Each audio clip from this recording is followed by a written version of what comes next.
Alright, let's play this DLC, man. I'm excited to try it out. Was busy around the time that it came out, but let's see. There's a lot of new Mega Pokemon to get here. So it should be fun. Didn't get to finish the live decks, but we'll get around to that. They said the roof? I don't remember how to get up on the roof.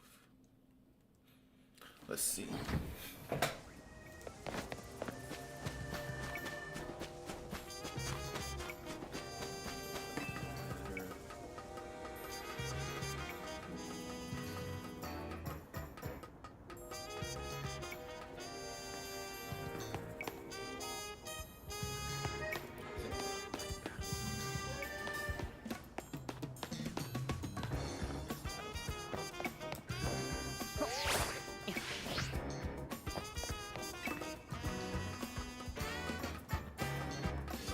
Go. Oh.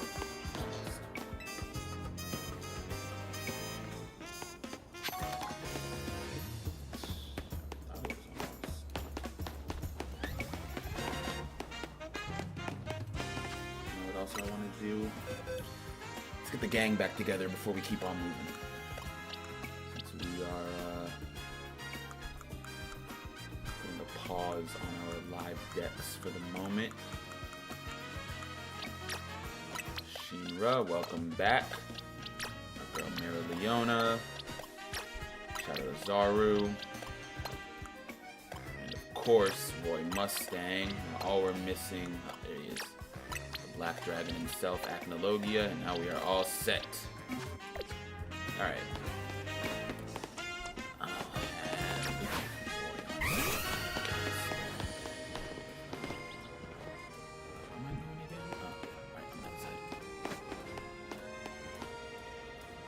Maybe it is blocked off. Is it blocked off by a battle zone, or am I just really bad at getting up here? I'm gonna try the other side, and if I can't get it this side, then I'm just gonna assume. You know what? I'm gonna it's definitely blocked off by a battle zone. Alright, let's go to Wild Zone 20. What's up, Tyson? How's it going?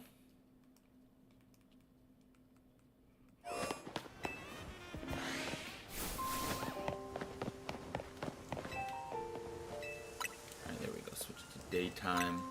I don't even think I really did anything in the battle zones either.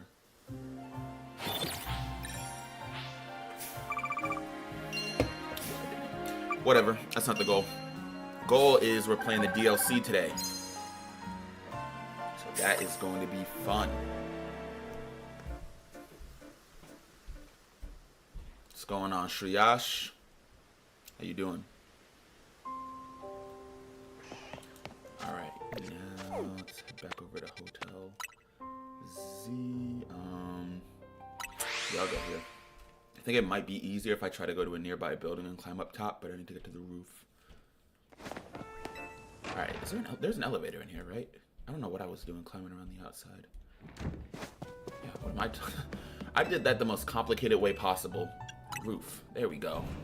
It's been so long since I've been back to the hotel that I totally forgot I could just go up the elevator. I'm so used to having to climb on top of the buildings. Alright, let's see what's up here. Would you be Malk? Yes, I would. Who is this? Who are you? Why are you on the roof? Yeah, who are you? Man, what is this? All in good time? I would have turned around so fast. Hey, there's a life tip, survival tip right there. If somebody invites you to come to the top of the roof, don't tell you, they don't tell you who they are, what they want. Number one, don't go. That's mad suspicious. Oop, I just dropped my my switch. Hold up. That's mad suspicious.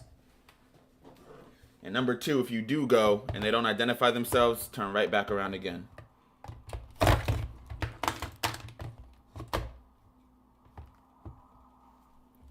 Alright, there we go.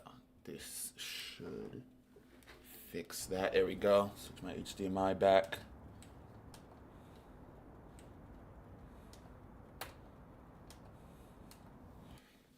Am I scared of the future?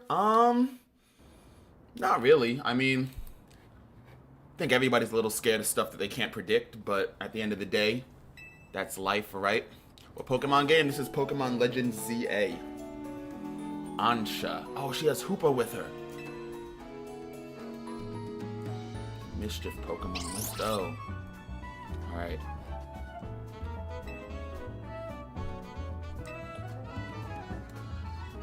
Of course, let me hear it first before we go ahead and accept quests from strangers.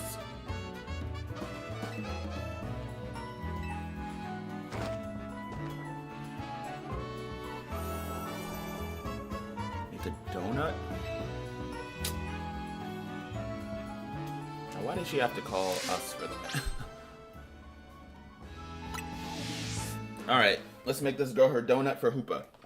For those of y'all who don't know, Hoopa is a Pokemon that debuted in Gen 6. Fun fact, despite being a Gen 6 Pokemon, it did not debut during the X and Y games. I believe the first time that you could actually acquire Hoopa was in Omega Ruby Alpha Sapphire. And then from there, it could be traded back to XY. Actually, I don't think that's true. I think that's very false. I think it wasn't released until Omega Ruby Alpha Sapphire was released, but I think it was still an XY release. I'm gonna double check that before I start feeding y'all false information, because y'all know I hate to do that.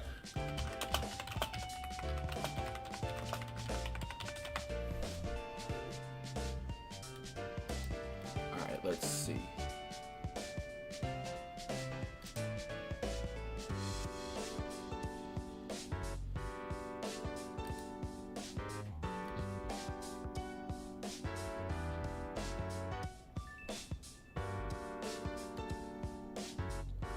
Okay, so it says here it was first distributed in Japan on July 5th, 2015.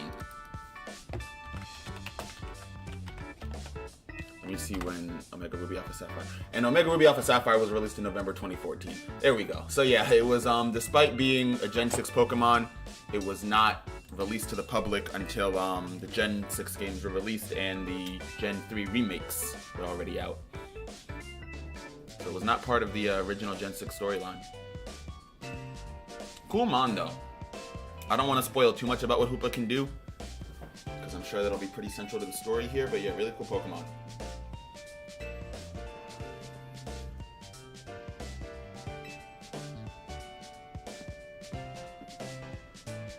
The space looks well cared for. It speaks highly of the people who use it, right? I guess. I'm still mad that they had her be as strong as us at the end of the story. Don't get me wrong, it's a Pokemon game, we need to have a rival, but I feel like for as rarely as we actually battled her, it just seemed out of nowhere for it to be like, by the way, I'm all caught up to you, you know? Like in other games, when you battle your rival, you can see them progressing alongside you. You know, you'll probably battle them every couple of gym badges, every few gym badges here or there, or like after, a major battle with the enemy team. You know, it'll be like crucial storyline moments where it's almost like a strength check for your character, you know? I feel like we didn't get that as much with Tawny. And to be fair, there were 3 members in total of Team MZ, so could have really been anybody. We had a bunch of different battles with each of them, but still, I didn't feel that same progression like we did. All right, I wasn't paying attention. What do we have to do for this this quest?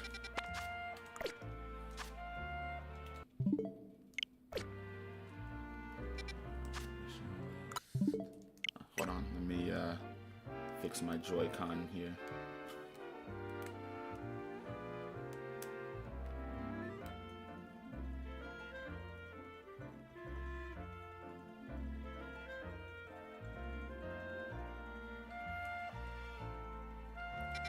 There we go.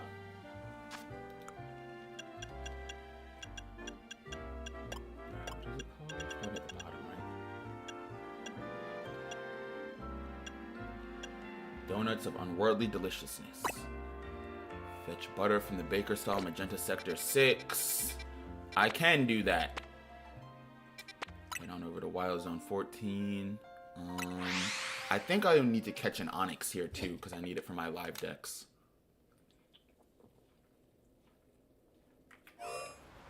But I'll do that later. Let's get on with the DLC. Y'all have already seen me spend time catching Pokemon. Head over here. What's going on, Ezariah? How you doing? Is that how you pronounce your name? Apologies if I mispronounce it. It's a cool name. Ezariah.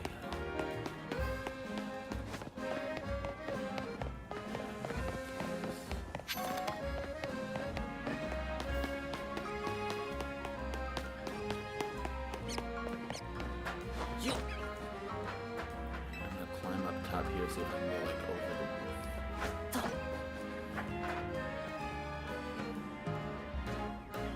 roof. Ah.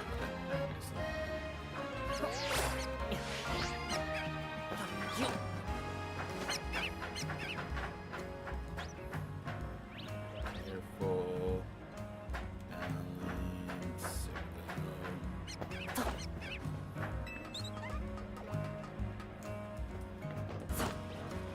There we go. Am I under attack? What Pokemon is it? I was gonna say, there's no Ghost Pokemon up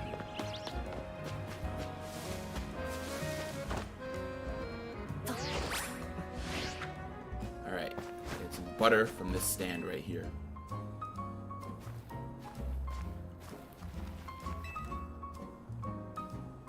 I feel like if we need multiple ingredients and stuff, we didn't need 2 people to just get a stick of butter, but that's my personal opinion. Let's help the baker out of a jam while I was my usual helpful self.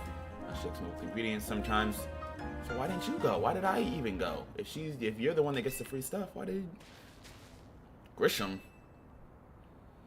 and Tarragon, however you pronounce his name. It's a new merch? Okay. Everybody's getting sidetracked here. He wants merch, Hoopa wants the donut. Top 10 favorite Pokemon of all time. Okay. Oh, that's a hard question. Number 1 is Infernape. Number 1 is definitely Infernape. That's my favorite Pokemon. If I had to create a number 2, I like fire types a lot, right? So this is probably going to be a lot of fire types. But Infernape number 1. For now, I'm going to say 2 through 10 is no order, because I got to think of like the order in which I really like them. But I'm going to go, I like Volcarona a lot. That's 2 right there. That's another Mon that I really like. Oh, that's hard. Top 10 favorite Pokemon. Oh, that's a good question. So we have Infernape, Volcarona. I'm gonna go Charizard too. I'm gonna go Charizard. I know Charizard is arguably the most overrated Pokemon of all time, but I don't think overrated necessarily means bad, right? I think Charizard has been that guy since, it debuted Gen 1, has held up relevancy throughout all the generations. Yeah, it does take away, spotlight from some other arguably more deserving Pokemon from time to time, but that's Charizard. I'm gonna go Charizard. Alright, let me think of some non-fire types. Non-fire. So let's do 5. Alright, I'm gonna keep those same 3 then. And then let me think of some non-fire types. Let me go with Mewtwo. Yeah, probably go with Mewtwo. Mewtwo is one of my favorite legendaries, if not my favorite legendaries. So I'm gonna go Mewtwo, that's 4. And then I think of one more.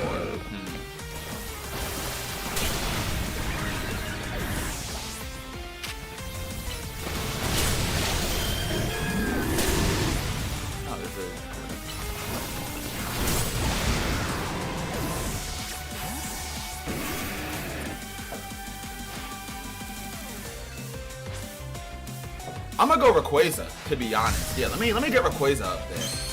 I would say if Mewtwo's not my favorite legendary, Rayquaza's up there. I love Dialga because Diamond was my first game.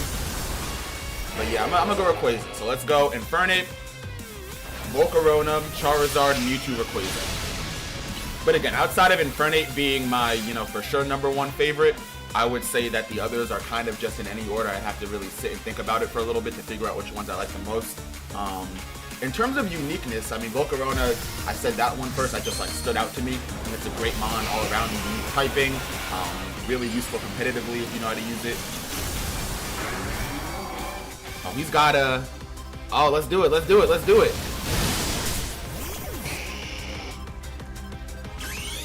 Yeah, let's do it. Let's do it. Charizard X versus Charizard X.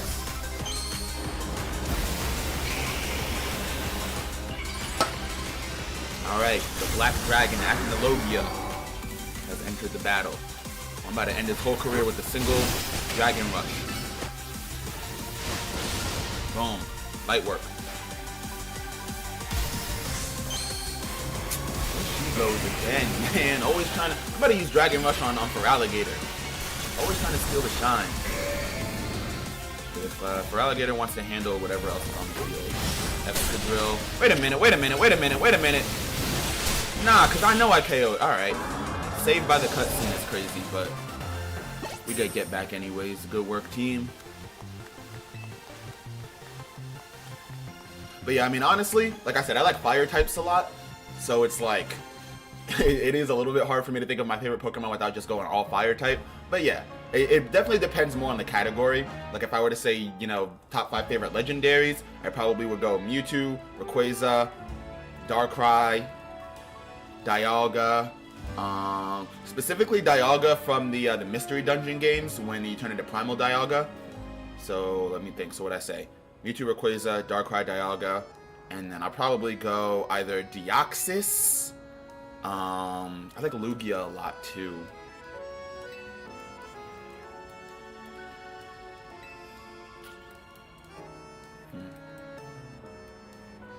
I'm throwing Lugia. Lugia's a classic. But yeah, there's so many Pokemon, you know.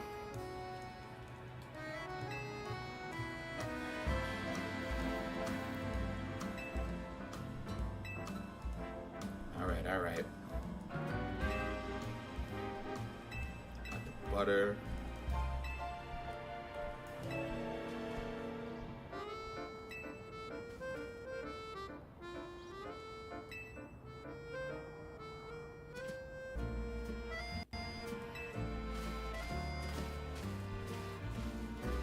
Change my outfit too.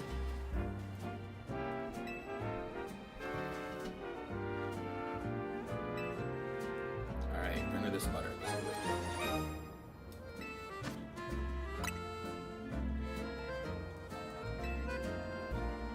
Do I have to heal?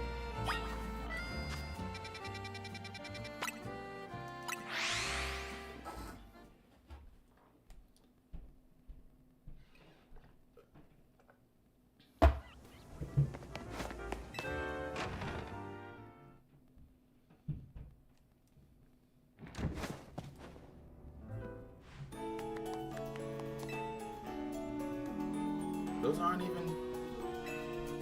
What are those? I see 3 donuts, or 2 donuts are kind of like in a known shape. Yeah, all this can make 1 donut. That's what I'm saying. If you want to make a proper donut Ambi and TCB right, okay, alright. Let me put a pin in this whole operation right now. Is nobody gonna say anything about the fact that she's like 7 years old? Where are her parents? Why is she traveling with this ultra rare, ultra powerful Pokemon? Why are we doing everything that she asks instead of contacting the authorities? Right? Like, what's going on here? What is going on? Who is this? Who is this? I mean, I get AZ died, you know, sorry, spoiler alert if you haven't finished the story, but I get AZ died, left us behind with the hotel. Which also, how is that legal? The combined age of everybody in the room is like 50. Mind you, there's like 6 people in the room. Are there no banks, no government? What about, like, anybody's parents? Nobody's parents could take over the hotel? I feel like it's just all around really irresponsible. Was I able to get my hands on the butter? Of course I was. Of course I was. Come on now. Best of the best. Like, I know it's a Pokemon game and everybody always asks where's the parents, but like, you know, it's one thing you meet somebody that's just out exploring, doing their thing. These kids run a business. Like, how? And why don't I profit off of it? Wait a minute, wait a minute. I'm just realizing Team MZ has been running this hotel since story end. I don't get paid off of it. They still have me out here in the battle zone struggling. That's crazy. Mind you, I did all the work too. Alright, welcome to Ansha's Donuts. And now we're just letting her set up shop? How is this allowed? How is this allowed? I don't want your Pecha Berries. Keep them.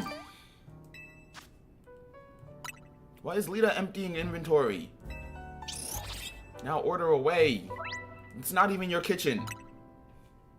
Are we her landlord? Why do I have to pay? Alright, let's see. So we can get okay, special boosts from the donuts. That's pretty cool actually. All of these say level boost plus 0. I wonder if they say level boost plus 0 because my team is full of level 100s. Hold on real quick. Are all these level boost plus 0? Is it depending on the... I don't know. Alright, let's go with... Citrus Berry.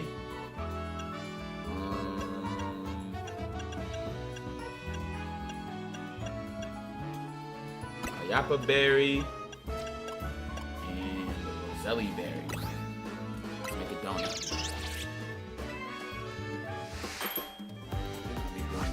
That's a 3/1/2023. Oh, yeah, because no, that doesn't make sense. I was gonna say because this takes place 5 years after X and Y.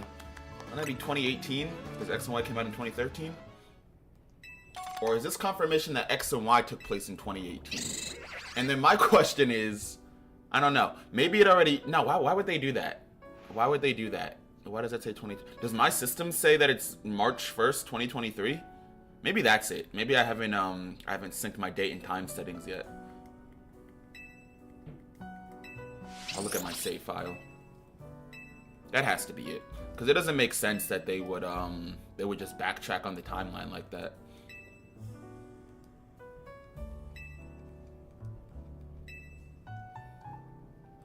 Not backtrack, but you know.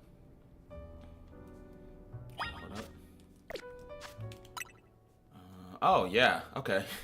So my system is set on March 1st, 2023. That's funny.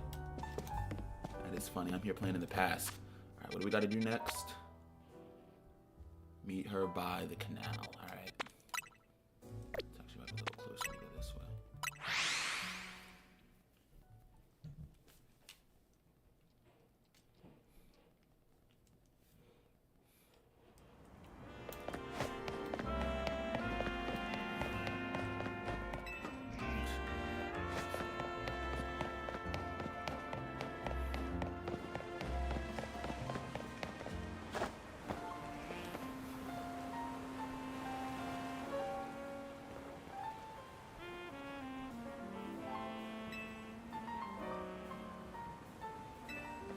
The leader? Oh, she didn't leave out the leader. He's right here.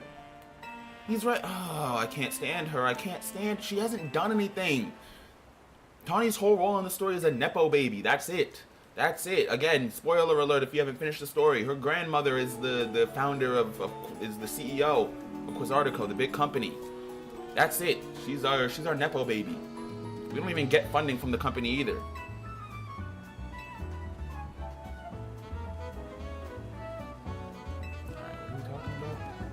Here if you would.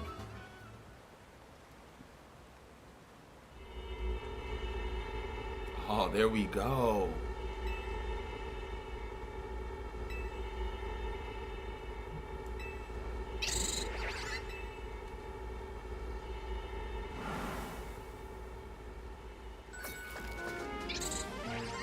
I ate the donut. Get them powered up. Do all that from the donut? What happens if I eat one? But yeah, there y'all have it.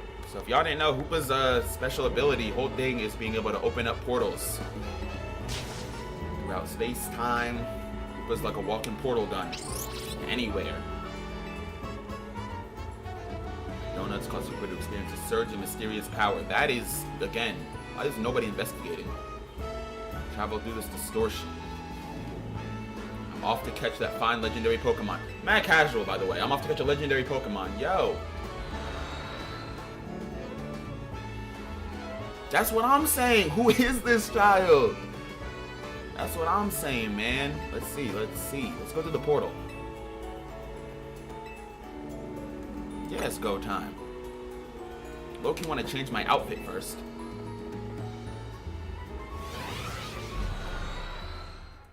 Alright, no outfit change.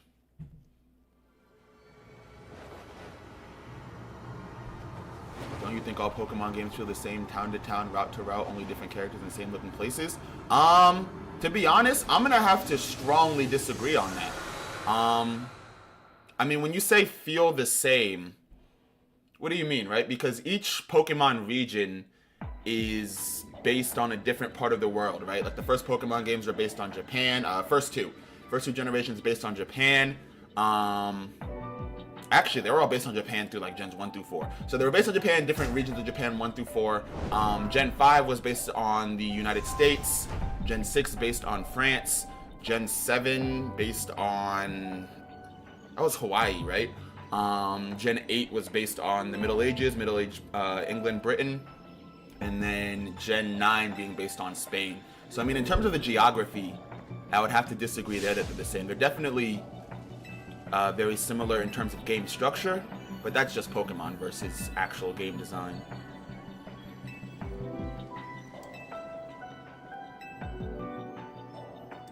How shall we pair up? Go with Lita. Tawny, go with Naveen. Those are the same options. I guess I'll go with Lita. So where are we? This is like, if y'all have seen Fire Force, this reminds me of like Adola. Where it's like a parallel world. Everything's just black and white. What if there's wild Pokemon in here? Let's see.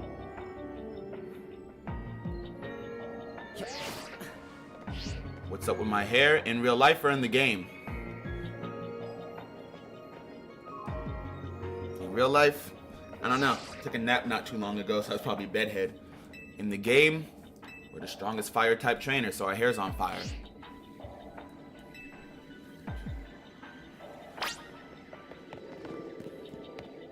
What is this Pokemon design based off of? So this is based off of the city of Paris.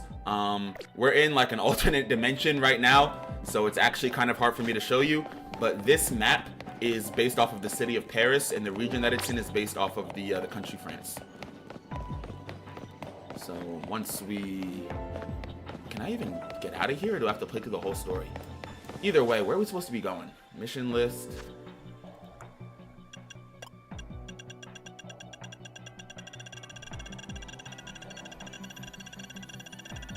I've done a lot of missions. Explorer, okay, so we're just finding her. Probably would be better if we build it, right? Alright, let's see what's over here.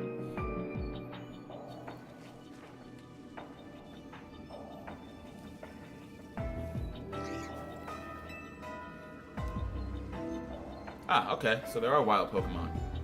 Got a Mankey out here. Spotted a Mankey. Okay, so same Pokemon. It's here too.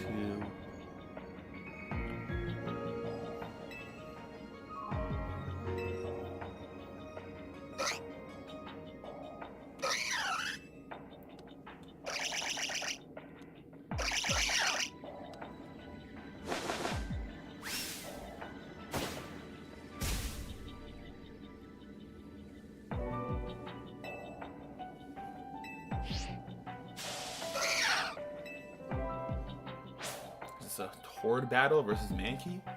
What is this, Gen 1? Alright. I mean, unless they made them ridiculously high level, I don't see us having much trouble with this. But let's do it, man. Why not? Level, whoa, whoa, whoa, whoa! Whoa, whoa! Level 100 and... Nah, what? What? What do you mean level 110? What? What? Yo, what? What? What do you mean level 110? Hello? How is this even possible? They're working my ace. They bodied my ace.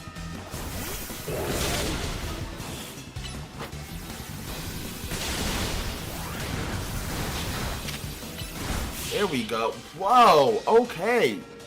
That was something I was not expecting. Level 110. Mankey. Where are we, man? What is this? Certainly worth... Yeah, it was bizarre, man. What? That's wild. Yo, let's go ahead and find Ansha. See what's going on with this place. Never seen something like that. What I think about the Game Awards? I didn't watch them.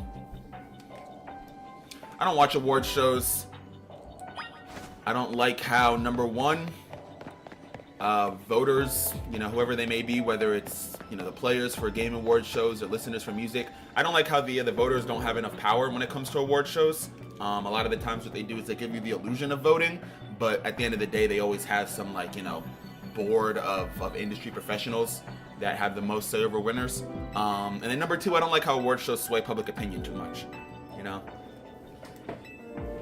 When certain pieces of art win awards, and it's not that they don't deserve to win awards, but when pieces of art win awards, people tend to overlook those that didn't win awards, and everybody, ends up forming an opinion that always ends up being either on the side of this is now the greatest thing ever because it won an award, or this thing is now overrated because of the award and I'm going to discredit it. So I tend to avoid award shows for that reason.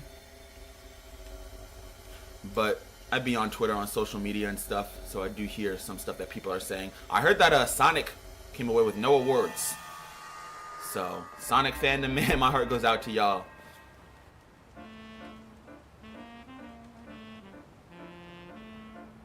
What was my reaction to OG Pokemon last episode? You mean like the first series with Ash, Misty, and Brock going through Kanto? I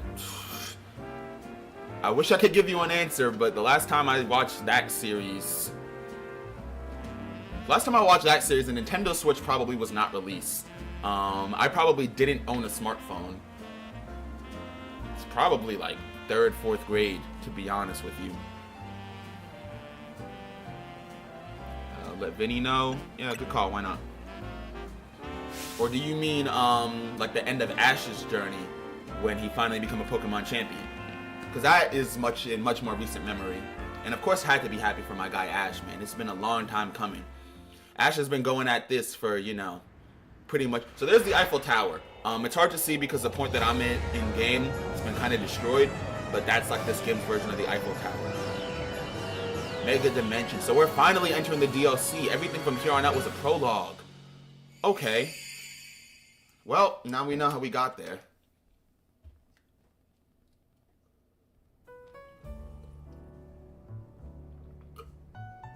But yeah, shout out Ash. I don't watch the Pokemon anime that much though. I'm more into the game side of it. I am familiar with the anime, of course, I grew up watching it. But in terms of like revisiting and analyzing it, it's been a good minute. So she saw Rayquaza 6 months ago and has been chasing it. All right, cool. So we got Rayquaza in this DLC. I wonder.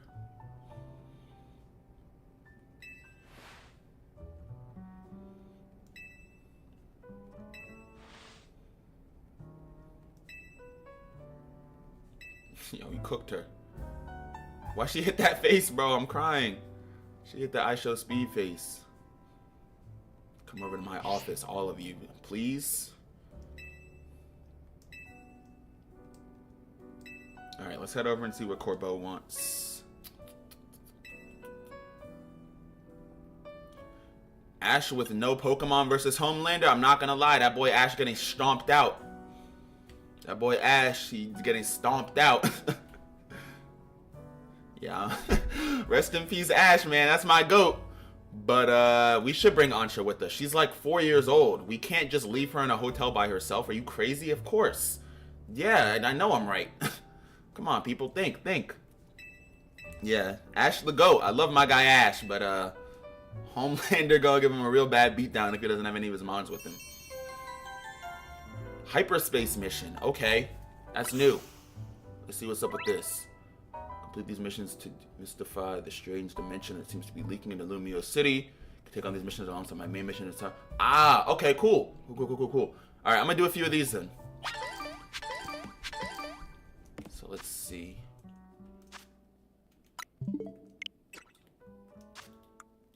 Hyperspace.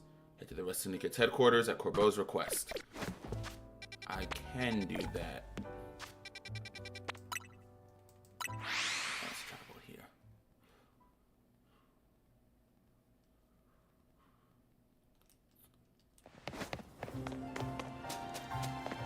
Try playing Sonic. Which Sonic games? Ash stands a chance against him. I mean, he might stand a chance that Homelander decides that he doesn't feel like beating up on a 10-year-old and, you know, goes a little easier on him. But, I don't know. Going all out, I think Ash's best bet is to say his prayers.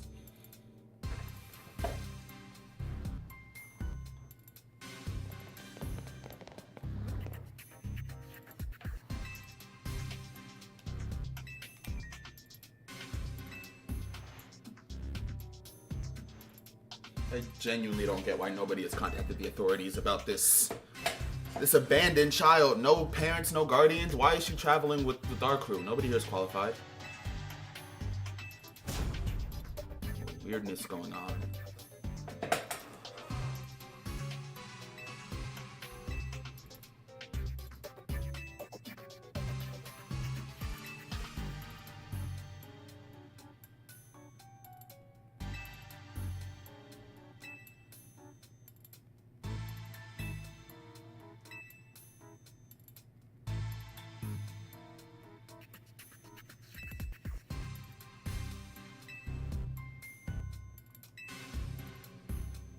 We don't know anything. All we know is that Hoopa can open these portals.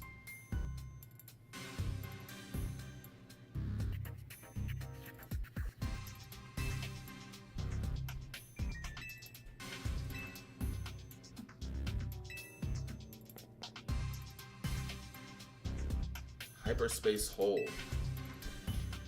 So yeah, I mean, as a lot of mystical and legendary Pokemon do. I think Hoopa's just legendary. I don't know. Hoopa might be mystical. I don't know. Not mystical, mythic. Sorry. Yeah, like a lot of legendary mythic Pokemon, Hoopa has its own set of signature moves that only it can learn. What's cool about Hoopa's moves too is that they're the kind where not only is Hoopa the only Pokemon that can learn it, but it's also the only Pokemon that can use it. So that means like Copycat or Sketch won't work. Get to the bottom of this? I guess so. Let's see what's going on.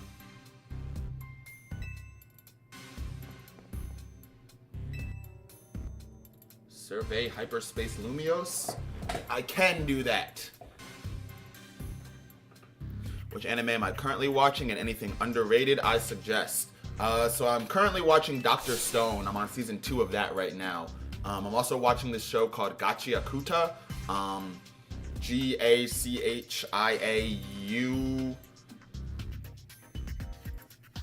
I don't even know how to spell it. But look up like Gachia and it'll show up on Google. So that's a cool show too that I'm watching right now.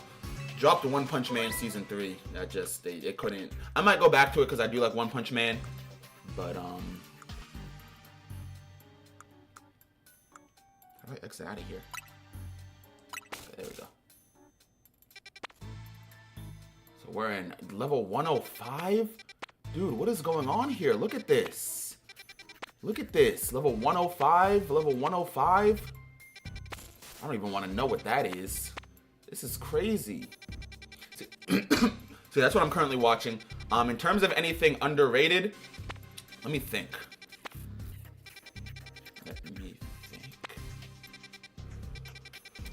I recently finished Fire Force. If you haven't seen that, I would recommend that. But actually, no. Watch Soul Eater first.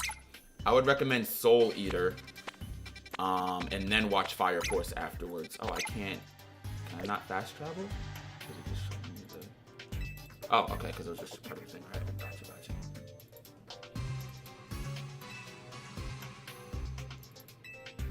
Ash has very good durability, even probably only kicking high damage Pokemon, and he has very good strength feats. Here's the thing about, right, and this is why I don't like getting into power scaling. The main issue with power scaling is that they ignore the entire concept of hyperbole in fiction. What do I mean by that? I mean when they exaggerate things in the story and allow things to happen that normally would not happen. So for example, right, Ash taking like a full power attack from like a legendary Pokemon to protect his friends or protect Pikachu and surviving, yeah, that wouldn't happen, right? Ash cannot tank a full power dimension destroying blast from a Pokemon. What they do is they have him survive that because he's the main character and it's a kid's show. But In terms of Ash being able to survive stuff like that, no, Ash is still human. And it's been pretty clearly established that, you know, humans are, you know, very much mortal in the Pokemon verse. Now, I will say that Ash is probably more physically fit than your average 10-year-old because he spends all his time running everywhere and carrying around, you know, relatively heavy animals all the time. But in terms of feats like, you know, Ash surviving stuff and being able to keep up with extremely strong and fast Pokemon, that's kind of just hyperbole that they throw in there because, you know, it's a cartoon and you got to move the story along somehow.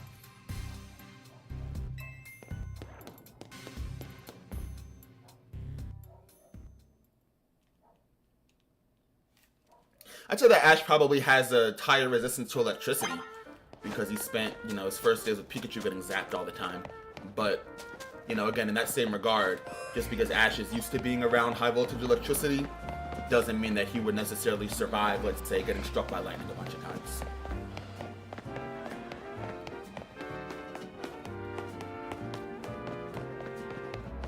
One Frame Man, yeah, that animation in season 3, it wasn't even the animation that really bothered me, to be honest, because I think, you know, animation is what you'll make of it. I think if you can enjoy the story enough, animation won't be that much of an issue.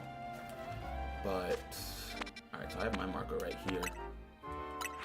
Just the thing about One Punch Man season 3 is that the pacing, number one, I'm not a huge fan of, and number two, it almost feels like they kind of forgot what makes One Punch Man so enjoyable, and that is, you know, watching these huge threats emerge just for Saitama to one-tap them. And while we know it's coming, they're spending a lot of time doing nothing in season 3. That's my biggest personal issue with it. You know, they've established the League of Monsters or whatever it's called. Oh, that's this thing we're looking at. How many donuts? Alright, guess we're going back to Hotel Z to get donuts. Yeah, you know, they have build up for the League of Monsters. And then obviously, you know, Garo growing stronger and stronger to eventually become one of Saitama's greatest adversaries. But the pacing at which they're doing it in the anime, I'm not a huge fan of. And then that on top of subpar animation, you know, it kind of just makes it feel like I'm watching a bunch of sketches. Alright, let's buy some donuts from her. 1, 2, 3. Is it one donut per order? Have I watched any of the big three? I've seen all of the big three except for One Piece. My 2026 New Year's resolution is to start and catch up on One Piece. Goku greater than Saitama?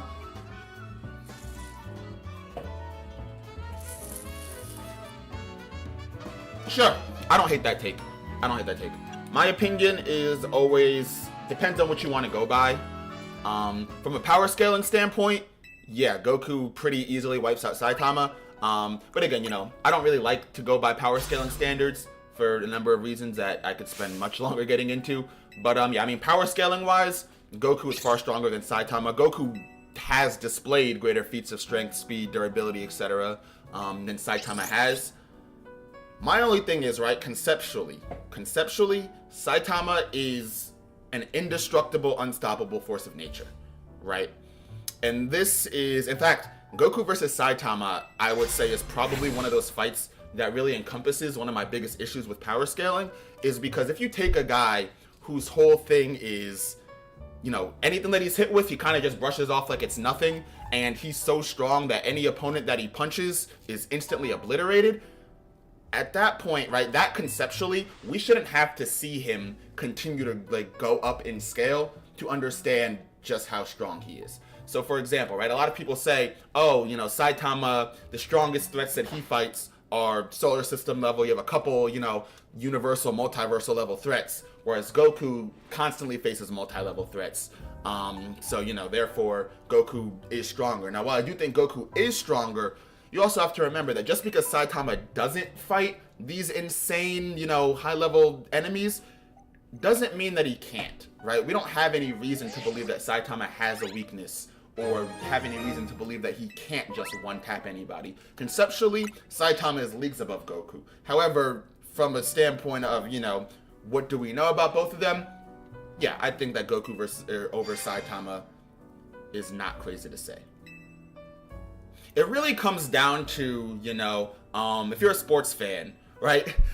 If y'all are sports fans, have you ever heard people talk about two players and like debate which one is better? And one of them has like all of the stats on their side, right? You know, they score more points, they have more, let's say it's basketball, right? So they have more points, more rebounds, assists, everything.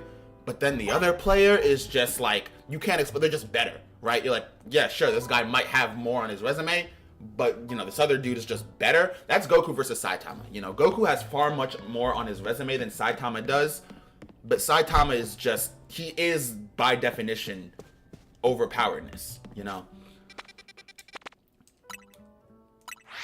So Goku is stronger than Saitama, but Saitama would beat Goku. That is my final assessment of it.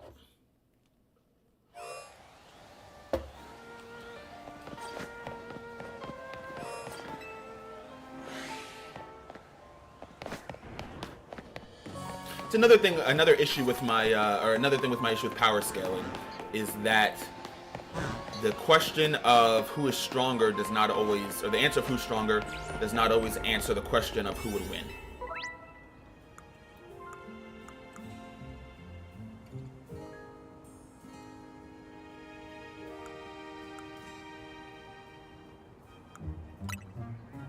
Alright, I guess we're heading on in here.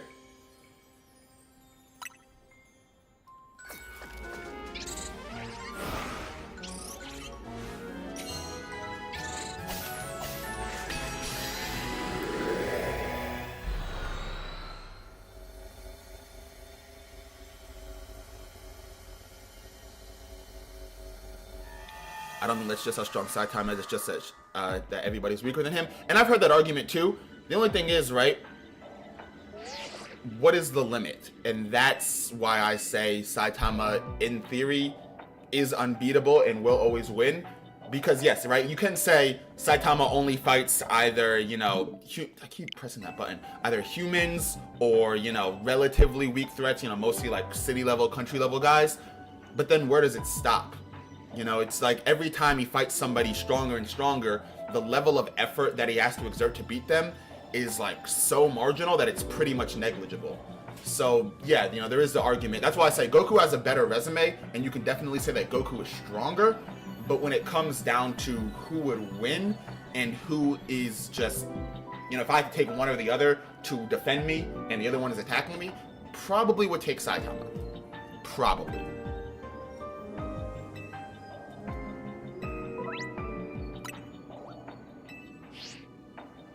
Because again, right, by the same metric, Goku has lost fights. Saitama has never lost. And while I think that's not necessarily the greatest argument, it is, you know, following the same logic of Saitama's only fought people of certain amounts of strength. Gimme Ghoul Coin. Am I trying to get a Goldango here? Destroy floating Pokeballs, catch wild Pokemon, catch Gulpin. Why can I not? Hello? Is this thing running from me?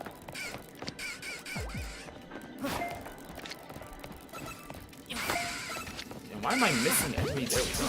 And why am I throwing regular Pokeballs? Alright, let me lock it. I don't know what I'm doing here. Nobody's getting caught. It's crazy. Alright, there we go. Let me lock in there.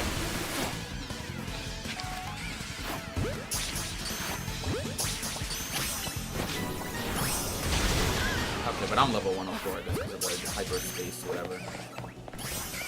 Cool. Alright, caught every Pokemon. Let's find a Gulpin.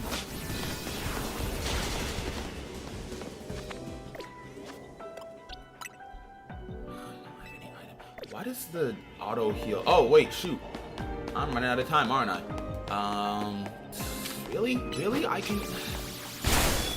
Game acting like I can't step over those is crazy to me. Alright, destroy floating Pokeballs.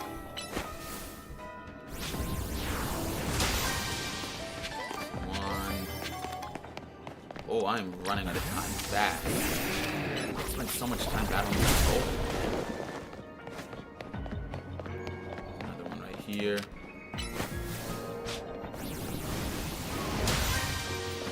Two.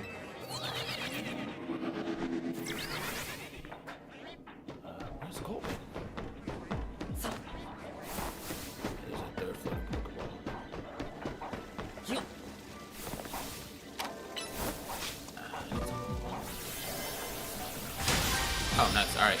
Oh, Gulpin.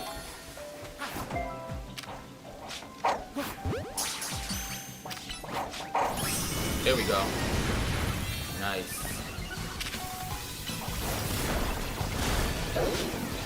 Bonus ball has appeared.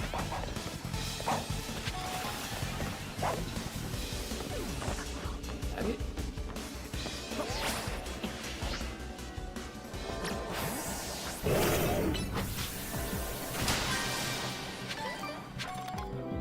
Got a Hyper Ross Berry though.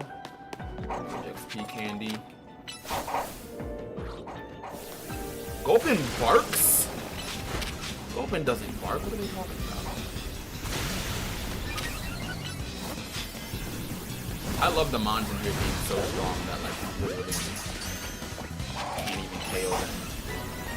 Oh, cool. Alright, Hooper ran out of donut energy. Cool.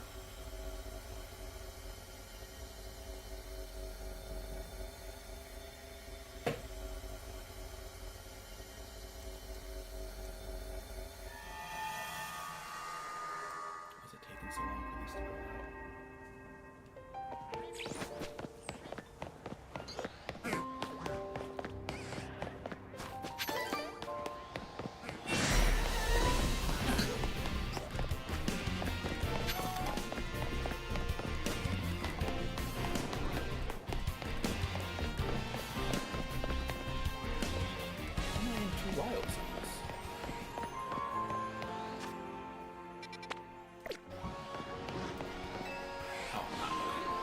I was like, does this leave out of one wild zone and go to another?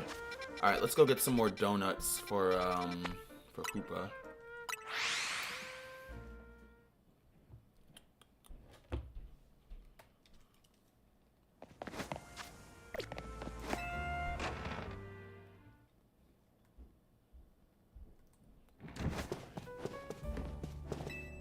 Good thing I have like 80 million berries in my satchel.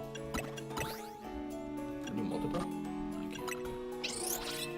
I'm gonna make like 3 donuts. I wonder if making more donuts will extend the amount of time that we have. Okay, so this gives a +3 level boost. And then, all right, we want one that's going to give us the high level boost and a lot of donut energy. Okay, I got you. That's a +1 level boost and 60. That's not going to really do anything for us. Even higher, because more donut energy means more time that we get to spend in hyperspace. +70. Is it organizing the? Ah, okay. So the ones at the bottom, it seems like, are going to do the most for us. Hyperspace ones. Okay, I got it. I got it. So that'll be +70. Let's do 140, and then 110 would be crazy. But I only have one of each of the hyperspace berries, so I'm gonna do 210 +9 level boost. All right, I get it now. I was kind of skimming through the dialogue options. Never do that, by the way, if you're gonna play a Pokemon game. Never just skip through all the dialogues. I'm at that age where I played so many of these that, you know, you would think like, I'll figure it out. But as they add more mechanics and stuff, definitely important to read what they want you to do. There we go. There we go.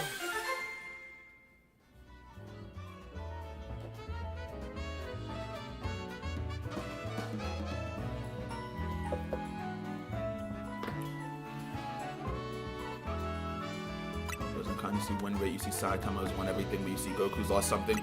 Yeah, and that's what I mean, right? Where you can say, yes, Goku fights stronger people, but also he's lost. And that's why, you know, Goku versus Saitama, that's why I said it's really just a matter of, like, what question you're trying to answer.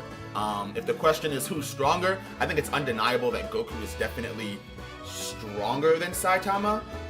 In terms of who would win, though, again, right, we don't have a lose condition for Saitama. That's why I have Saitama as the winner of that fight. Like, as far as we're concerned, Saitama is indestructible and immortal. It hasn't been outright stated, but he doesn't have any rules, right? That's Saitama's whole thing. He's a gag character. And because the thing with gag characters is that you can't really pit them against anybody because they'll have that gag that, you know, always trumps everything. For 28 One Piece going seasonal. 6-month gap to next arc. Yeah, I think I'm gonna to catch up. I'm gonna go on that site. It's called like One Piece or something. If y'all haven't heard of it, it is this site that a One Piece fan made, where he basically like went through and like edited out all the filler and stuff like that. Apparently a lot of One Piece episodes, they spend a good amount of time just recapping previous episodes. So the dude that made One Piece, I've also heard, has edited that out as well. So it's really like the smoothest possible watch through for the series. Let's see. I don't even know what mon that is. It's clearly a Rookie D. You can get a Corviknight. Great mon right there. These the only 3? Yeah, I can't even tell what that is either. Common types flying. All these are common type flying. Alright, cool. Medium hyperspace, medium hyperspace. These are all medium. Oh wait, there's one over here too. Common type bug. Alright. Oh no, there's plenty more. Okay. Common type ghost. Oh, we can get a Houndstone. Yeah, there's plenty more. What was I talking about? I think I want the Corviknight though. Corviknight's a cool Pokemon. One Piece has over 1,000 episodes. That means most of it is just filler and actually plot. I don't know. Probably a lot of filler. I mean, you know, there's no way that there's 1,000 episodes of manga canon relevant episodes. But yeah, definitely going to be skipping a lot of filler when I go through.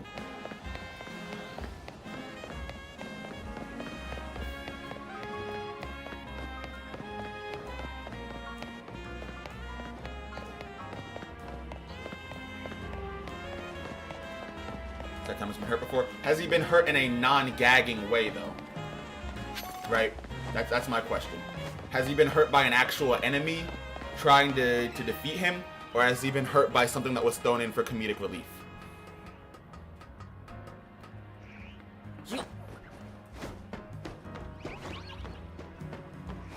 And to be fair, it's been a little bit since I've seen the first 2 seasons of One Punch Man.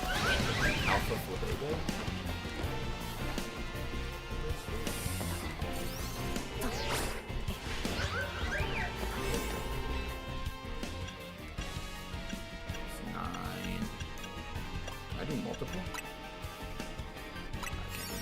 Alright, we'll do this one with plus 9 levels, 210 calories.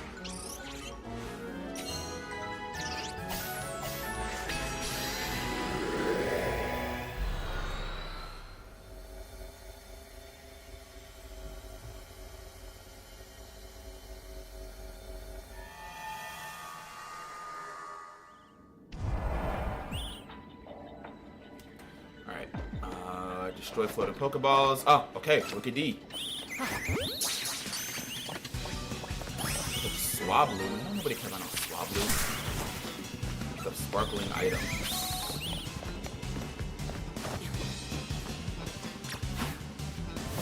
Alright, Azaru. Let's. Yeah.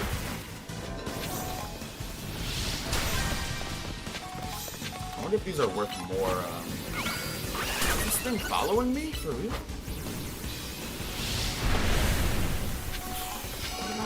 Oh, because I was aiming for the,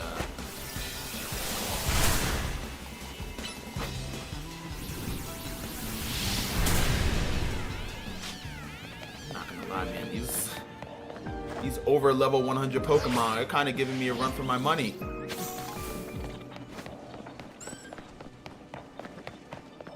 Still have to try and catch a Swablu also.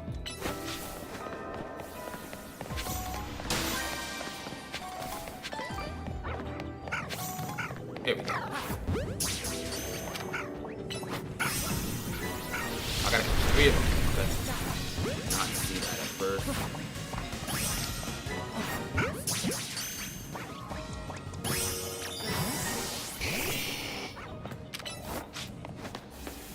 More sparkling items.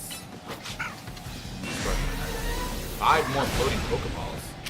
I am running low on time.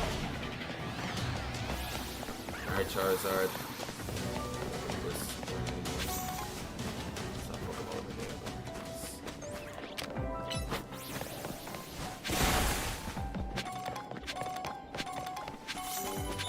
Alright. 5 more floating Pokeballs. If I can. Shoot.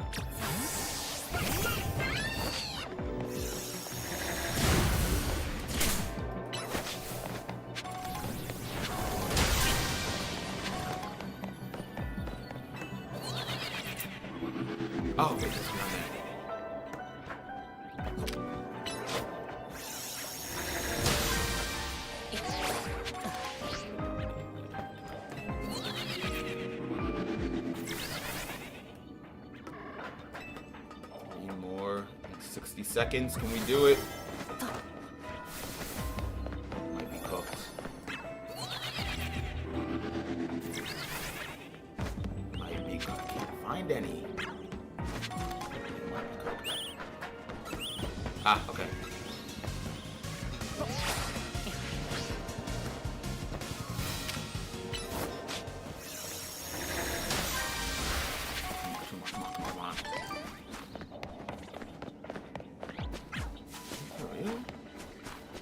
Alright. I mean, I would love to destroy the floating Pokeballs if they were. Why are Pokeballs even floating here? Are these where they go when I miss?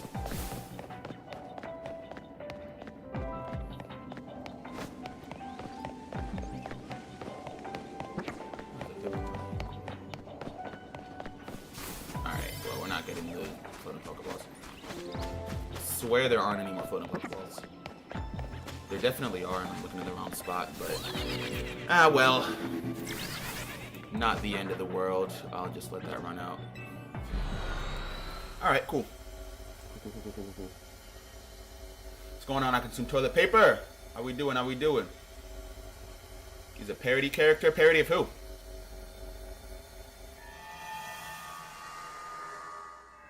Take my words, do not skip the filler. If they're showing recap what happened, then you can skip that, but not the other stuff. Really?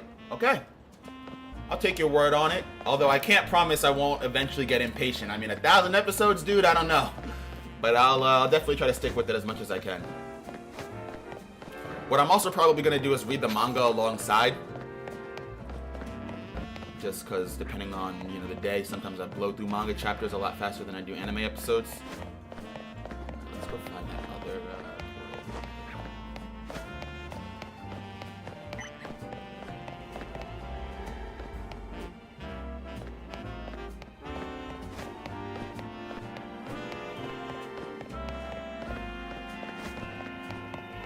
Oh, there it is. Level 105. If it's 3 minutes versus... I'll do this one first.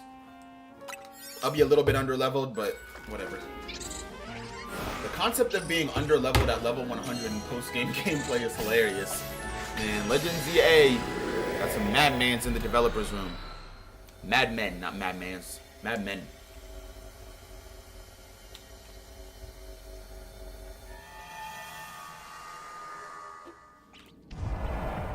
Alright, catch Dark-type Pokemon, destroy floating Pokeballs again. Here's some Dark-type. Running.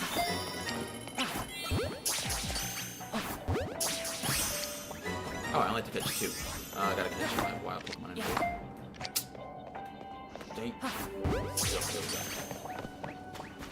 Let's go. Knock those out right away. Alright, 5 floating Pokeballs.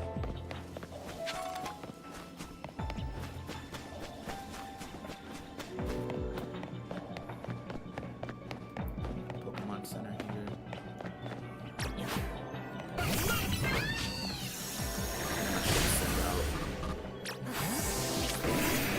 Oh, no, wrong move. Here we go.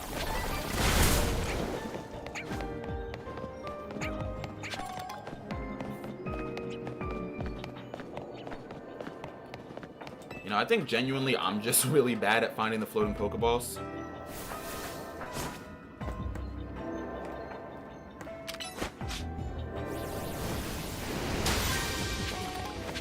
Abra over here.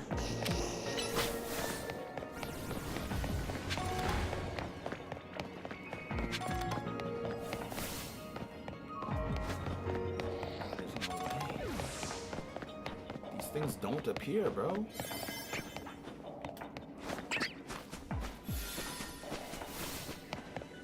Alright, there's one.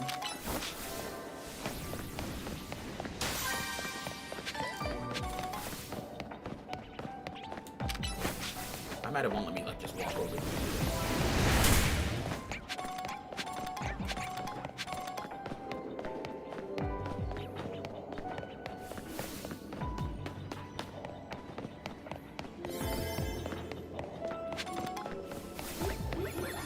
Ah, Muna. Gen 5 Mon.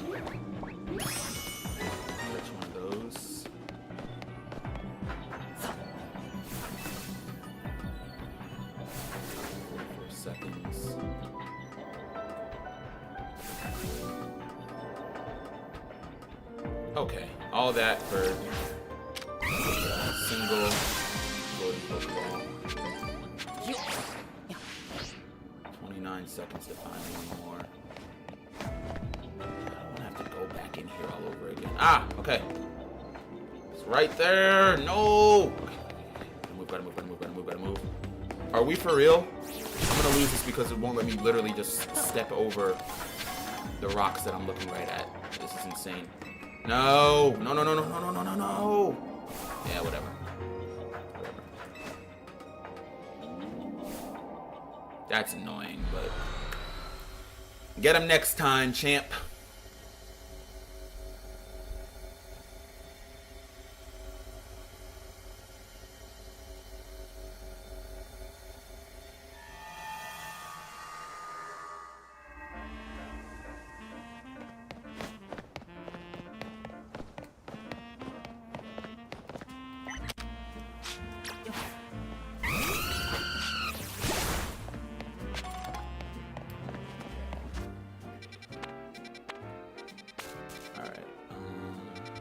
Do I have any more donuts?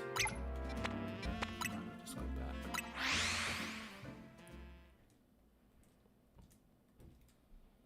Goku is not a gag character. Dragon Ball started out as a more humorous manga, but Goku is not a gag character.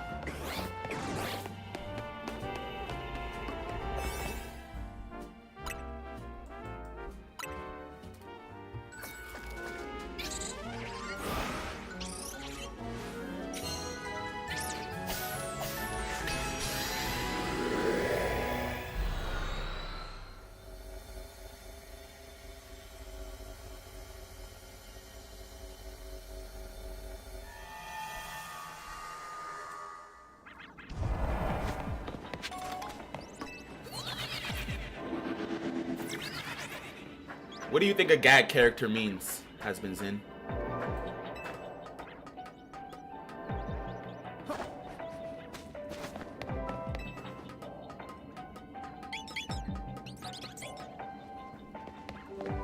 Oh, Starly, one of my favorite Gen 4 mons. Maybe I could have put Staraptor in my favorite mon. Catch Pokemon undetected. Yeah, we're not doing that. I just wanted my Starly. I'm not gonna hold you. Destroy floating Pokeballs, destroy patches of brambles. Alright, floating Pokeballs, and I can't get through that.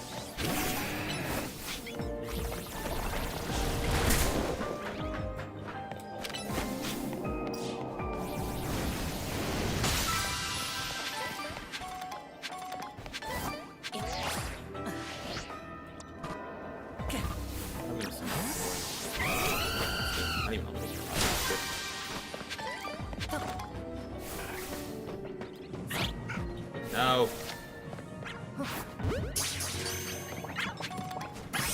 Okay, so that kind of is undetected. Nice. Yeah. I was worried that like only back strikes were kind of undetected. I butchered that though.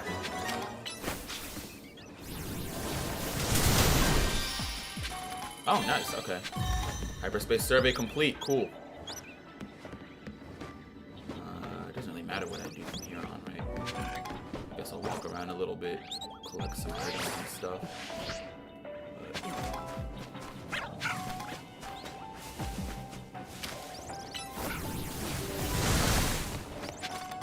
Gag means you can just do what you want in the anime that you're in. Not quite. Not exactly. That actually, I mean, that's often an aspect of gag characters and gag series. But a gag series or a gag character pretty much just means that they're a joke, right? The whole thing is a joke. So, for example, Saitama is a gag character because the whole point of his series and of his character is that he faces these big bad guys and then defeats them with one punch. And then the gag, you know, gets drawn out when what's his name?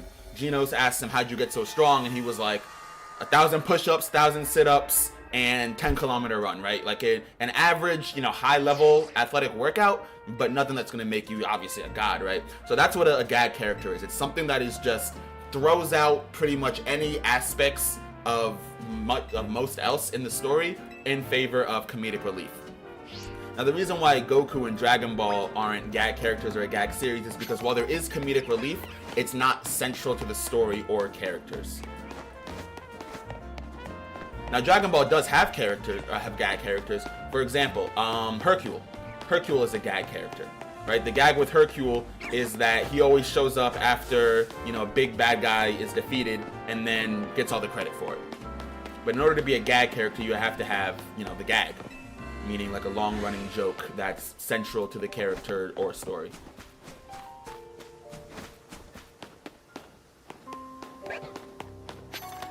How is Saitama not a gag character, though, if the entire story is centered around the gag of him being insanely strong?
I'm looking for the exact screenshot of the magazine because I don't like just throwing out quotes without an actual source to them.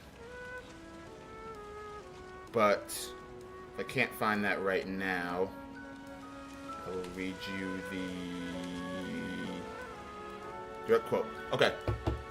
So this is from an interview between Shonen Jump and One ONE, the author of the One Punch Man manga. So Shonen Jump had asked, what led you to begin drawing a webcomic? How long have you wanted to be a manga artist? So asking, what made you want to create this whole character and story of One Punch Man? The response was, I had decided that I wanted to be a gag manga artist from the time I was in grade school. References a bunch of other series. And then here we go. For me, it wasn't a case of simply trying to be a manga artist and testing the waters to see if it was worth a shot. Rather, my thought process was to decide right off the bat that I was going to be one, so the rest was a matter of effort.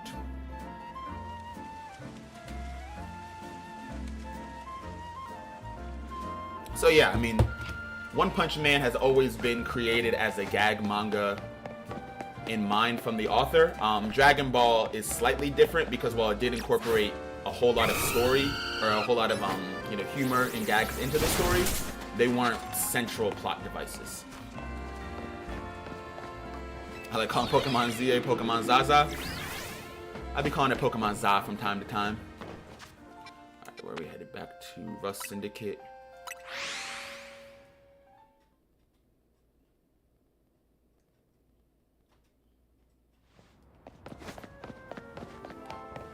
That's not how the character is based. Saitama is about him being the strongest in his verse, and just because he can one-shot people, that shows are weaker. Saitama has shown moments of Geno's death which showed him being serious and not joking matter. Yeah, but just because he gets serious doesn't mean that he's not a gag character. A gag character, a gag anime, simply means that there is a running joke in the series that is either central to their character or central to the story. Saitama has a long-running joke that is both central to the character and to the story. He is a gag character, like by definition. He has a gag, right? A gag is a joke, has been. I need you to understand, right? When we say gag we mean joke. And the whole center of Saitama's character is that he rarely shows emotion, rarely puts in effort, and still easily defeats these enemies that are, you know, portrayed to be comically strong. That is the entire thing with Saitama. Alright, peace out. I consume toilet paper. Expire milk? What's expire milk?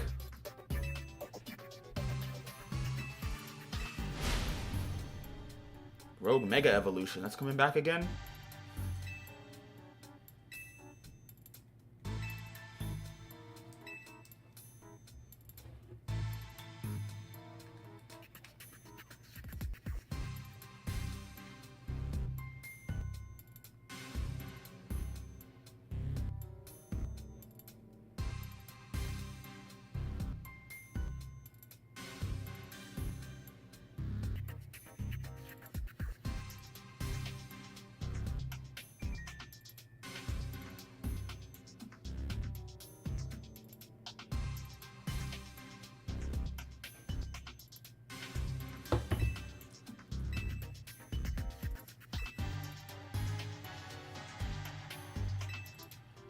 Saitama isn't a gag anime, but itself isn't a gag character. Okay.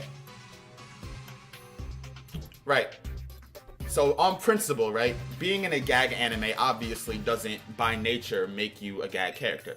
However, if you're in a gag anime, and the gag anime is called One Punch Man, and it's called One Punch Man because the main character defeats all his opponents in one punch, right? That's the joke, is that he defeats them in one punch. And if the anime is a gag anime, and you are the main character of One Punch Man, and you are the One Punch Man, right? Like, you are the gag, then you're a gag character. Good night, it's 5 a.m. in India. Oh yeah, get some sleep, man. Get some sleep. Peace out. Thanks for stopping by. There's a perfect trainer waiting in the wings. Who's the perfect trainer? Do you mean yourself? He's not talking about himself. No, he's not talking about himself. Do I have to guess everybody? I don't care who the perfect trainer is. Grisham. What is the point of this? Jacinthe? No? Is it just always going to be the last person that I select? Is it Kanari? Nope. Alright, it's Ivor. You know what? To be fair, that's his right-hand man, right?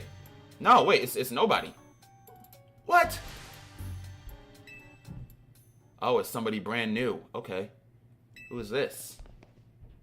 Why would he have me guess if he knew I didn't know who it was?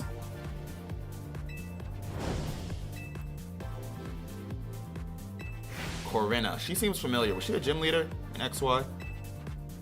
I don't remember. Maybe. Defeat Corinna using Mega Evolution? Sure. Sure. I got 3 Megas on this team. I'll probably pop out with Mega Delphox.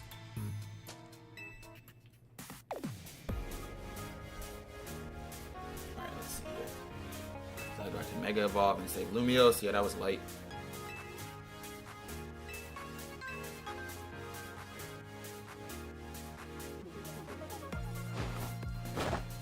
Isn't a joke, he does what it says. Well, the joke is that no matter how strong the enemies get, right? The joke is the irony of the enemies increasing in strength and still getting defeated with one hit.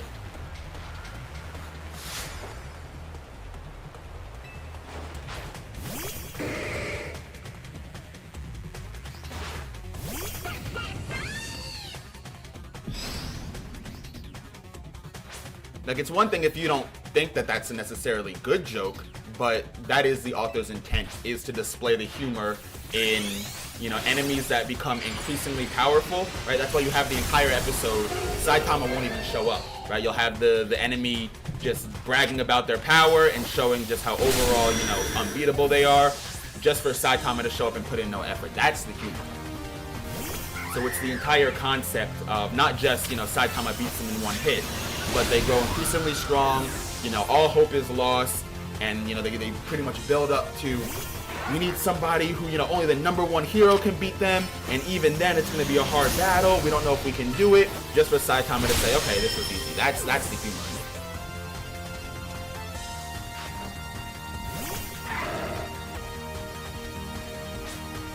She's got her Mega Lucario. Oh yeah, that is the this is the gym leader from X and Y. She got a new outfit though, I'm pretty sure. Look at those Mega Stones. Must be a player character just collecting Mega Stones. Oh, she got the new Mega Lucario, Mega Lucario Z. Unfortunately, still gonna have to get packed up, but that's a cool design right there. There we go.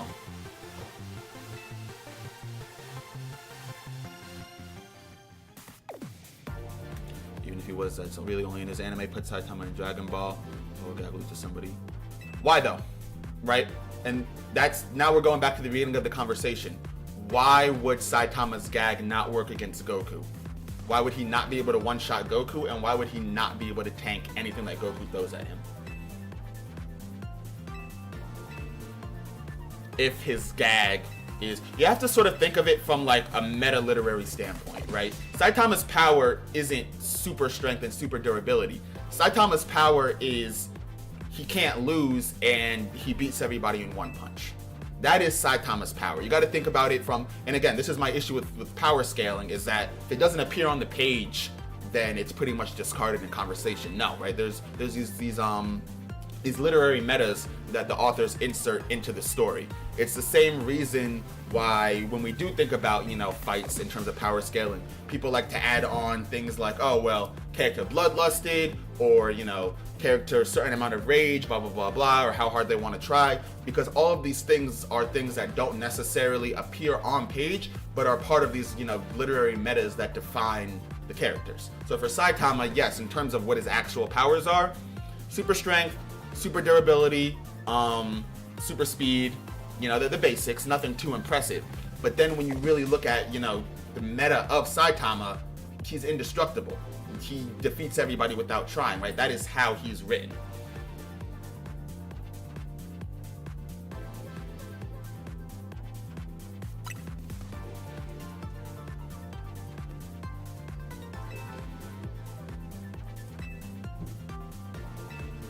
Think about it this way, right? Because you said if you were to put Saitama in the Dragon Ball verse, if you were to put Goku in the One Punch Man verse, and the strongest person that he faces is, let's say, let's keep it anime only for now, right? So the strongest person that Goku faces in the One Punch Man verse is Boros.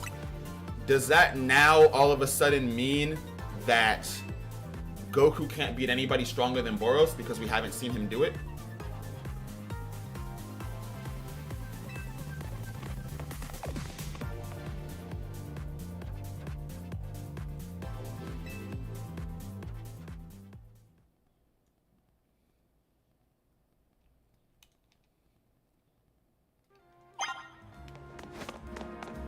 Right? Like, you can't just say, oh, well, the opponents are weaker and he would lose against stronger people.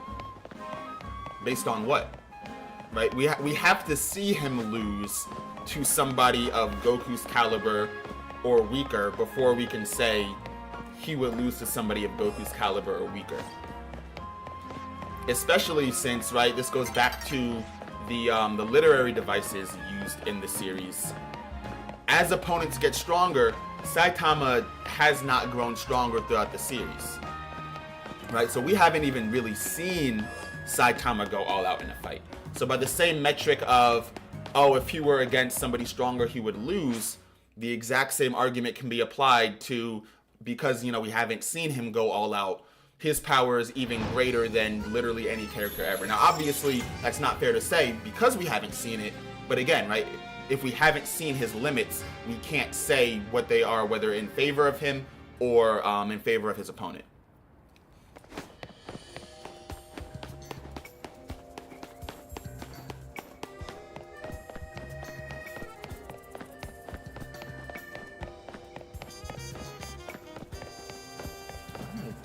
walk in here? Why don't I just fly here?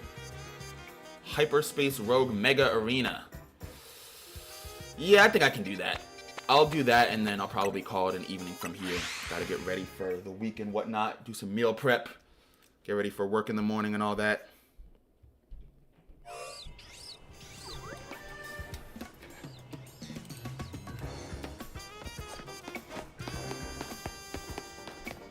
And then, you know, versus Goku, we know that certain things can kill Goku, right? For example, and I know that doesn't sound like a very satisfactory explanation, so I'll admit that right off the bat, that it's like, duh, certain things can kill Goku. What I mean, though, is, for example, Goku's skin can be pierced if the... Oh, I don't have any donuts, right? Yeah.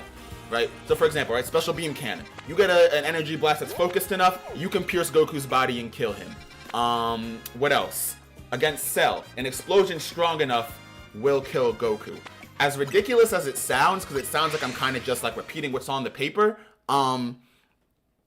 we've never seen an explosion strong enough to kill Saitama, right? As far as we're concerned, it doesn't exist. Same thing with an energy blast or a punch, right? We have no reason to believe there exists attacks which can damage Saitama. We don't have reason to believe there exists enemies which can resist his offensive capabilities.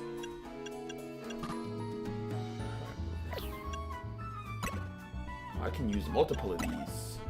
Get 220. Do I need to defeat them within the donut time? Just in case, I guess I'll do this then, right? Make the donut, we'll do like a super donut here.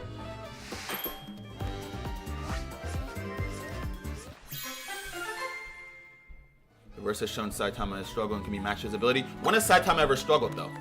There are opponents that have made him try harder than others, but this is, remember when I said that it's so marginal that it's almost impossible to say whether or not that's an actual, you know, feat? Because most of the time it ends up being an upscale for whoever he's fighting, not a downscale for Saitama.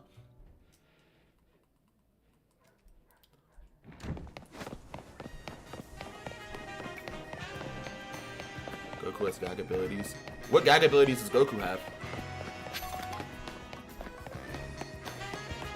I mean, I guess if you can, if we're looking at gag abilities for Goku, you could say his bite, you know, the infamous Goku bite.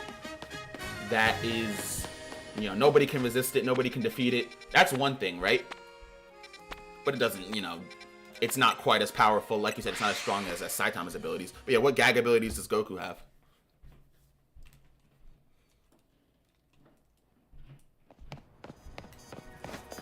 And remember, right, there's a difference between being a gag character within a gag series and just having gags as part of your show. Remember Hercule being a gag within Dragon Ball, but you know, not necessarily making Dragon Ball a gag series. Or another example of a gag within Dragon Ball is Roshi being a creep. You know, not my favorite gag. Honestly makes me uncomfortable sometimes, but yeah, it's another gag, right? It's something that doesn't happen all the time, but happens enough that you can recognize it as like, okay, they're making this joke again.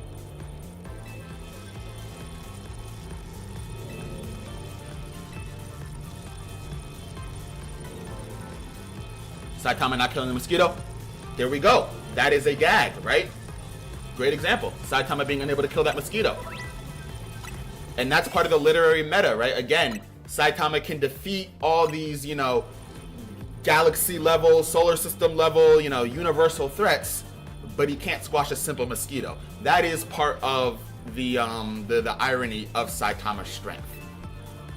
It's not just that, you know, he's super fast and super strong. It's that the opponents that he fights are, you know, increasingly insanely powerful, and he's just one-tapping them. But then he also struggles with day-to-day tasks, like catching that mosquito.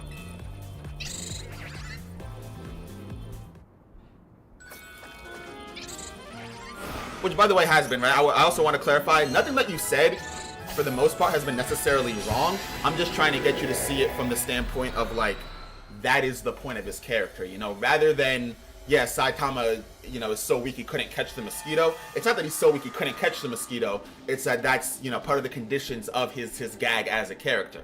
Is that he can defeat these, you know, world threats, galaxy-level threats, but then, God forbid, you know, a mosquito flies into his house. Stuff like that.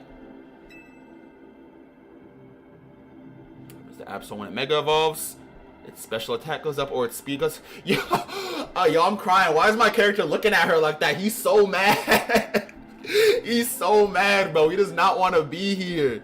I don't even know what happens to Absol. I don't remember, bro. I don't be using Mega Absol like that. I'm gonna assume its speed goes up because isn't Absol a physical attacker? So it wouldn't make much sense for its special attack to go up. I know myself. What I say? What I say? That's not mine. That veteran knowledge right there. Yo, his face is killing me. He's actually so pissed off. You've battled a rogue Mega Absol before, man. True to this, not new to this.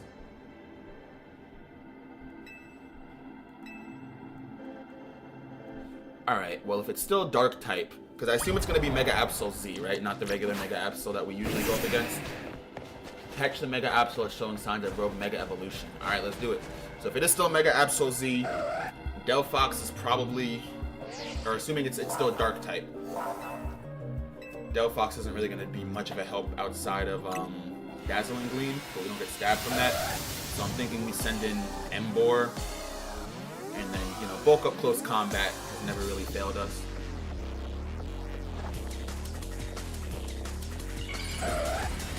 Is it Mega Absol Z? I've seen screenshots online. I haven't actually seen it in game yet. Oh, there we go. That looks cool. That is sick, yo. What do y'all prefer? Original Mega Absol or Mega Absol Z? Personally, oh, that's cold. That's clean. It almost reminds me of like fan art, you know? Like if you were on the internet, and I know that like I'm talking to the absolute wrong. Is it part ghost type? Oh, it's part ghost type. No! Oh, I messed up. Okay. Hold on. We got this. Acnologia Shadow Claw. Boom. There we go. There we go. Came prepared. Alright, that is good to know. I wonder if it's Dark and Ghost or pure Ghost. No. Can't be Dark and Ghost because I got super effective damage. No, I got regular damage. Right? Because one circle is regular damage, two circles super effective, the triangle super, and then X is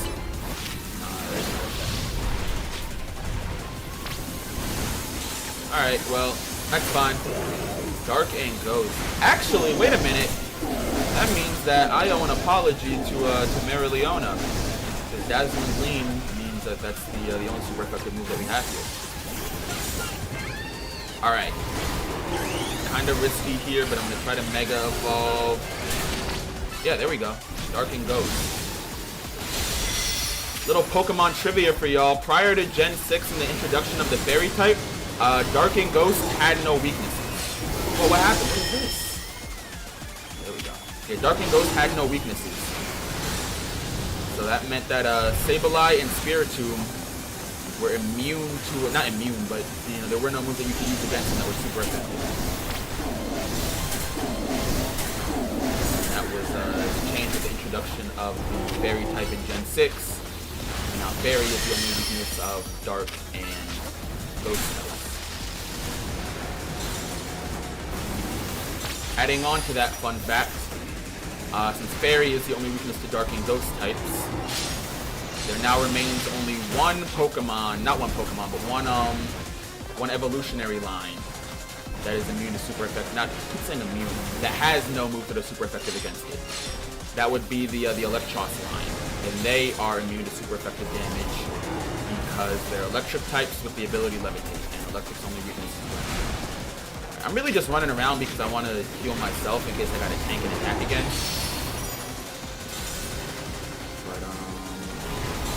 Second that I get a little bit more Mega Energy, I'll just head on into with Delphox and end it. In fact, I might do that right now. Yeah, let's end this Mereoleona. Once this connects, I need you to go a little bit faster. There we go. Nice. Light work. Already know how we get down. Come on, baby.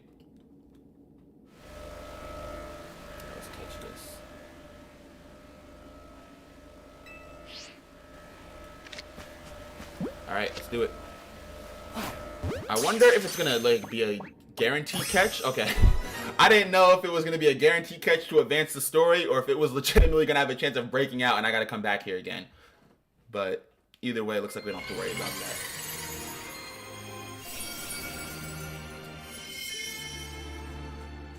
Goku's more of a serious guy character. That's an oxymoron. You can't be a serious guy character. Now, there's a difference, right? I think what you might be mixing up, there's a difference between a character that has an aspect of humor to them, and I'm admittedly not really explaining it very well. I'm just sort of, rambling off of my head. I could probably put together my thoughts much better in a more easy to understand way. But there's a difference between a character who is not serious all the time and has a goofy side to them versus a gag character, right? For example, Naruto, especially in part 1 before Shippuden, was a character that often, joked around and was a troublemaker and liked to, laugh and made the audience laugh, but he wasn't a gag character. Now, that doesn't mean that he didn't have gags associated with him. For example, what was it? The jutsu where he turned into a naked woman, right? That was one of Naruto's running gags.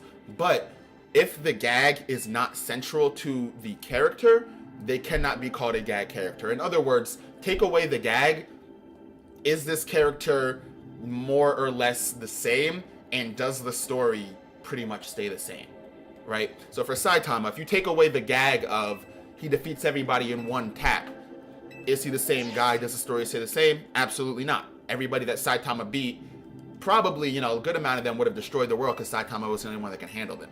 Versus, let's say, Goku, right? One of the running gags with Goku is that he's always hungry. No matter what it is, you can get Goku to do whatever you want if there's food involved. If you take that away from Goku's character, yes, he'll be a different Goku, but the events of Dragon Ball still transpire pretty much the same. He's still boy from an alien planet, discovered by Bulma, goes on the quest to find the Dragon Balls, and then, Hoseins and everything like that. So that's why Goku isn't necessarily a gag character just because there are gags associated with him. I would say that in terms of Dragon Ball, a gag character might be somebody like maybe Oolong, especially in the earlier parts of Dragon Ball, where, his whole thing was that he was just always transforming into somebody to sneak around and be a little creep, right? Oolong was a gag character there. Or that gag of Bulma saying piggy to get Oolong to behave because she put a laxative in his food that literally makes him poop himself. Another example.